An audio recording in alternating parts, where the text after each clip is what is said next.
ගුස්ටාවෝ කියන මෙක්සිකානු ළමයා එයාගේ 10 වෙනි උපන්දිනය සමරන්න එයාගේ පවුලේ අයත් එක්ක පාක් එකකට යනවා. මේක තියෙන්නේ ගුස්ටාවෝගේ ගෙවල් ළඟමයි. මේක ගුස්ටාවෝට හරිම විශේෂ උපන්දිනයක් වුණා. එහෙම වෙන්නේ ගුස්ටාවෝ පළවෙනි වතාවට රෝලර් කෝස්ටර් එකකට යන්නේ එදා වුණ නිසායි. මේ රෝලර් කෝස්ටර් රයිඩ් එකේ එයාගේ පවුලේ 8 දෙනාම කැමරාවේ සටහන් වෙලා තිබ්බා. ඉස්සරහා සීට් එකේ ගුස්ටාවෝගේ අම්මා ඉඳගෙන ඉන්නේ එයාගේ දරුවගේ රියැක්ෂන් එක රෙකෝඩ් කරගන්න ඕනේ වුණු නිසායි. වීඩියෝ එකේ අපිට පේන්නේ ගුස්ටාවෝ වගේම එයාගේ පවුලේ අය මේ රයිඩ් එක ගොඩාක් එන්ජොයි කරනවා කියලායි. කොහොම හරි මේ වීඩියෝ එකේ පොඩි අමුත්තක් තියෙනවා. මේ වීඩියෝ එක හොඳ අවධානයෙන් බැලුවට පස්සේ ගුස්ටාවෝ වගේම එයාගේ පවුලේ අය බීතියටපත් වෙලා තිබ්බා. ඔයත් හොඳ අවධානයෙන් මේ වීඩියෝ එක බලන්න.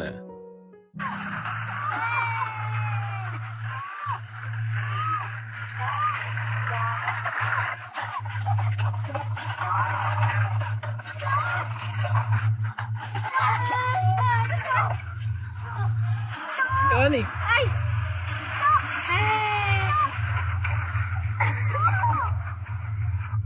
Ay, mamá me da miedo. Ay, ay, ay, me da miedo.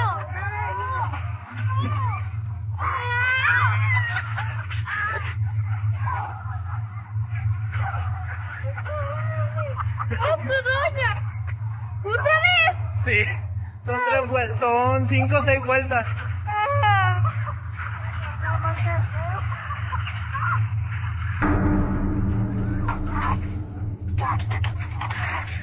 ¡Mira, bien recio! Abajo no, abajo, en la parte de abajo no. ¿Y no se Una pista. Ay.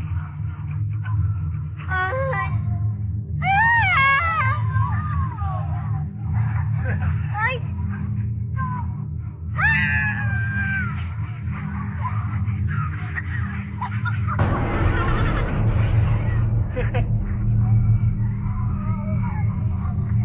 Otra. Ay, señor, le da recio. Y pues el señor. Así es el juego.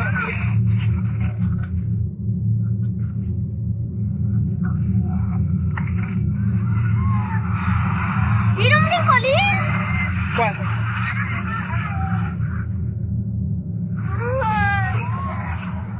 Ay.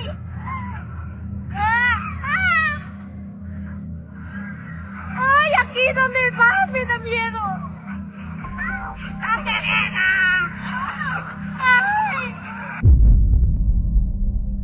ඔයත් ඒක දැක්කද?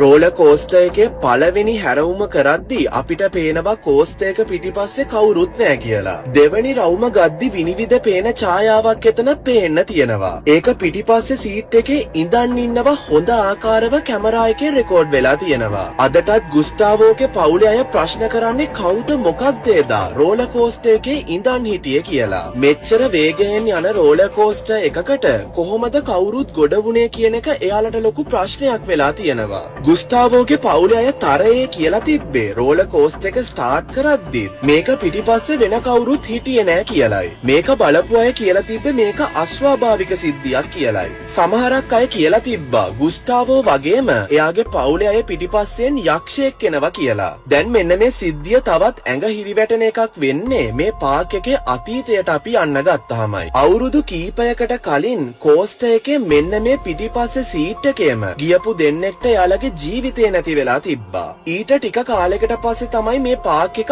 ආයෙත් open කරලා තිබ්බේ. ඇත්තටම මේ සිද්ධිය ගැන ඔයා මොකද හිතන්නේ? මේ කැමරා එකේ සටහන් වුණේ කලින් මිය ගියපු අයගේ ආත්මයක්ද? නැත්නම් මේක සාමාන්‍ය දෙයක්ද? අස්වාභාවික සාක්ෂියක් මෙයාලට කැමරාවේ සටහන් කරගන්න පුළුවන් වුණාද? මේ හැම දෙයක්ම අදටත් අභිරහසක් වෙලා තියෙනවා. ඒ හින්දා ඔයාගේ අදහස අපි හැමෝටම දැනගන්න යටින් කමෙන්ට් කරගෙන යන්න.